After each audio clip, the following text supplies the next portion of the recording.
हमारे साथ हैं महिमा कुमारी मेवार, राज्यसभा से सांसद हैं। क्या कहेंगे राणा सांगा को लेकर जो विवाद फैला हुआ?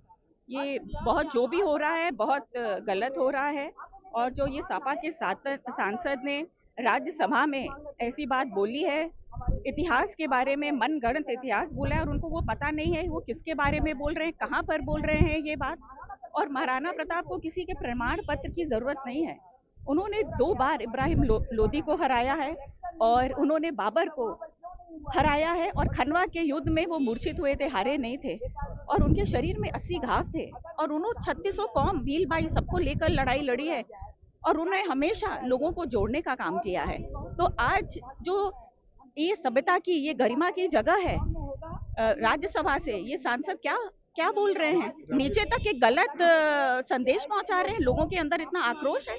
तो अगर अगर सांसद में ही, राज्यसभा में ही उनको कड़ी कार्रवाई होती तो आज नीचे तक लोगों के अंदर आक्रोश नहीं होता और कोई कानून हाथ में नहीं लेता। लेकिन वो कह रहे हैं कि माफी नहीं मांगेंगे, अपने बयान पर वो कायम है कि इब्राहिम लोदी को जो हराने के लिए जो है बाबर को राणा सांगा ने बुलाया था। वो कह रहे हैं राणा राणा सांगा को बाबर की या किसी की जरूरत नहीं थी। जैसे मैंने बोला, उन्होंने इब्राहिम लोदी को 2 बार खतौली और बाड़ी के युद्ध में हराया है। और उन्होंने बाबर को भी हराया है बयाना के युद्ध में। और खनवा के युद्ध में आपको पता है वो मूर्छित हुए थे, वो हारे नहीं थे। और उसके बाद भी वो लड़ाई में लगे रहे, उनके शरीर में 80 घाव थे। तो आप ऐसा गलत इतिहास नीचे तक क्यों पहुंचाते हैं? आप सिर्फ अपने पॉलिटिकल गेन के लिए ऐसी गलत चीजें क्यों कर सकते हैं? आप उनसे पूछिए ये क्यों कर रहे हैं, क्या कारण है ऐसा करने हैं। और पूरे भारत में आक्रोश है। रामविलास सुमन यह भी कह रहे हैं कि इतिहास के पन्ने कह रहे हैं कि मर्द रोटी और परिप्रेक्ष्य में बात कर रहे हैं, और साथ में यह भी कह रहे हैं, अब ये कह रहे हैं कि दलित थे, वे समाजवादी पार्टी, इसका उनके घर पर हमला हुआ। जैसे मैंने बोला, महाराणा प्रताप के साथ 36 कौम और भील भाई सब थे, तो वो सब कौमों को साथ में लेकर चले हैं। तो आप ये क्या बात कर रहे हैं? लेकिन जिस तरह से बातें निकल के आ रही है, इतने साल पहले की बात है, आज वो निकल के आ रही है जिस पर विवाद हो रहा है। मैं इतिहास की बात करती हूँ। अगर उनको इतिहास की जानकारी नहीं है तो इतिहास की बात ना करें। इतिहास को इतिहासकार को बात करने दें।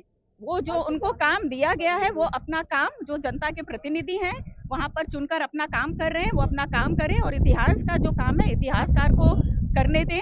और ऐसे मन गढ़ंत कहानी बताकर नीचे तक लाए, क्योंकि ये लोगों को गुमराह कर रहे हैं, नई जनरेशन को गुमराह कर रहे हैं। एक अंतिम सवाल की महिमा जी, अब आप लोग की क्या मान है, क्या डिमांड है? मेरी मांग यही है कि सही इतिहास बताया जाए। और ये जो राज्यसभा में ये बात उठी है, तो सांसद लोग खड़े होकर इसके अगेंस्ट में बोले और कुछ एक्शन लिया जाए। और मैं गृह मंत्री जी और प्रधानमंत्री से यही कहूंगी कि देश के लिए जिन लोगों ने 1500 वर्षों से, पप्पा रावल से लेके महाराणा प्रताप हो चाहे महाराणा सांगा हो, उस परिवार में हमेशा लड़ाई लड़ी है, 36 कौम को हमेशा साथ। आज भी हम लोगों को जोड़ने का काम करते हैं, तोड़ने का काम। तो ये संसद से लोगों को लड़ाई करने के बाद ये क्यों कर रहे हैं? तो इनके अगेंस्ट कड़ी से कड़ी एक्शन लेना बहुत जरूरी। नहीं तो आगे भी लोग ऐसे ही बोलते रहेंगे। आपको लगता है कि क्या उनको बयान वापस लेना चाहिए, माफी मांगनी चाहिए? बिल्कुल, जो जो उनको गलत उन्होंने मन गढ़ंत इतिहास बोला है, उनको बिल्कुल उनके अगेंस्ट कड़ी कार्रवाई होनी चाहिए। और माफी मांगने के बयान वापस? मैंने तो ये बोला कड़ी कार्रवाई होना चाहिए। तो जो भी हमारे सदन के बड़े हैं, चाहे राज्यसभा के अध्यक्ष हों, हमारे प्रधानमंत्री जी हों, तो इसमें कड़ी से कड़ी कार्रवाई उनके अगेंस्ट लेनी बहुत जरूरी है। और ये जो दलित की बात कही जा रही है कि दलित थे तब उनको जाके घर पर हमला किया गया, ये कोई दलित की बात मैं आपसे बार बार बोली हूँ कि जो महाराणा सांगा, ये महाराणा प्रताप थे, वो 36 कौम को, तो सब कौम उनके साथ ही है। और इसीलिए मेरी भी राजस्थान से सबसे बड़ी जीत थी हमारे पूर्वजों के कारण। मैं पहली बार खड़ी हुई हूँ चुनाव में, तो मेरी भी जीत, सबसे ज्यादा जीत थी पूरे राजस्थान में। किस लिए थी? क्योंकि लोगों का जुड़ाव है हमारा, 3600 कौमों का भील भाई हमारा जुड़ाव है, इसीलिए जीत हुई थी। तो ये कौम की बात ना लाएं। कौम के नाम से जो महाराणा प्रताप, जो महाराणा साहब लोगों को जोड़ने की बात कर रहे थे, उन्हीं का नाम लेकर ये गलत बात फैला रहे हैं, लोगों को तोड़ने की बात कर रहे हैं। तो ये बहुत गलत बात है। ये कि मेवाड़ परिवार से जुड़े हुए सांसद हैं महिला कुमार, जिनका ये कहना है कि रामविलास सुमन पर कार्रवाई होनी चाहिए। संसद भवन से राजीव रंजन, एनडीटीवी इंडिया।